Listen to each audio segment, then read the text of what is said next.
Kung magmamahal man ako ulit, doon ako sa taong mamahalin at aalagaan ako. At doon ako sa taong may pagpapahalaga, tiwala at respeto.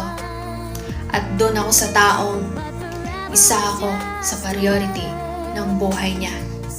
At doon ako sa taong kaya akong ipaglaban.